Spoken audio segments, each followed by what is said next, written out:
ümumi daxili məhsulun içərisində kənd təsərrüfatından, meşə təsərrüfatından, balıqçılıqdan, yəni kənd əhalisinin yaşadığı və məşğul olduğu sahədən daxil olmaların miqdarı 4,8 milyarddır. Yəni faktik olaraq 5%-dən bir qədər artıqdır. Amma bu sahədə yaşayan əhalinin ümumi sayı bilirsinizmi nə qədərdir? Rəsmi statistikaya yenə görə.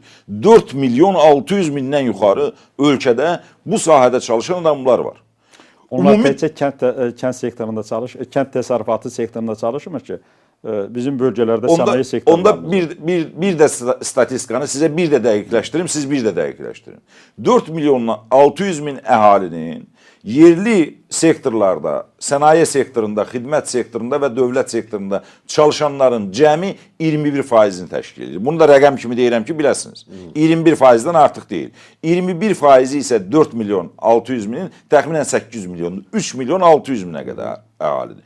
3 milyon 600 min əhalinin ümumi daxili məhsulun içərisində payı 80 manatdan bir qədər artıqdır. Yəni, minimum istehlak zəmbilinə qədər də deyil. Minimum istehlak zəmbili demişkən. Özür istəyirəm. Bilirsiniz, İlqar müəllim, o bölgünü necə aparılır? İndi bizim bir çox rayonlarımız özünü maliyyələşmə sisteminə keçirdi. Yəni, mərkəzdən datasiya alınır. Və bu mərkəzdən datasiya almayıb, onların büdcəsi, tutaq ki, oradan təhsildir, mədəniyyətdir və digər qurumlar, tutaq ki... Öz ixtiyarlarını verir, özləri ödəyirlər. Yəni, onlar təhsil, mədəniyyət, bir çox deməli qurumlar var ki, onlar mərkəzləşmiş büdcədən maliyyələşir və orada regional mərkəzlər, regional idarələr yaranır. Bu yaranan idarələrin hesabına o yerli xərclər azalır. Yəni, yerli xərclərə, subsidiyalar azalır, datasiyalar azalır.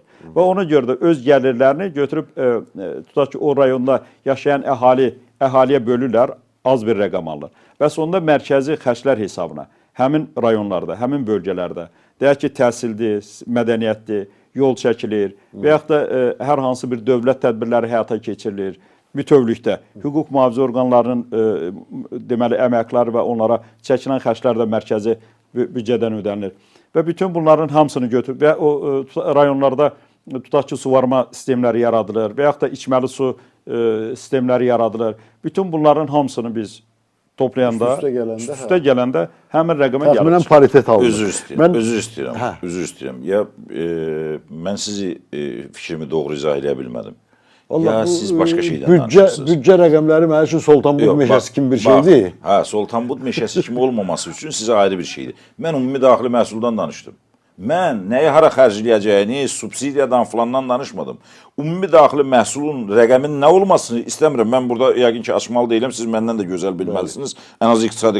Mən ümumi daxili məhsuldan danışıram. Hara subsidiya ayrıldı, hara datasiya ayrıldı, hara... Həmin ərazi və vətəndaşların sayına bölünür. Mən deyirəm ki, ümumi daxili məhsul 82,5 milyard vəsait nəzərdə tutulub Azərbaycanda 2020-ci ildə. Yenə deyirəm, 83 deyim də. 83 dedim, lap. Amma 83 deyil, ha. Xahiş edir 83 deyirəm. Xahiş edir 83 deyirəm. Gələn il üçün proqnozlaşdıran 83. 83-dür. 83-də kənd rayonlarında yaşayanların payı 83-ün içərisində. 80 manatdan bir qədər artıqdır. Demək istədiyim budur ki, yəni bu qədər vəziyyət... Müəllim də deyir ki, qalan xərclər onun ona aidiyyəti yoxdur. O yanlış şeydir. Bax, onu qarışdırmayın. O hissəsinə keçsə başqa bir şey alınır.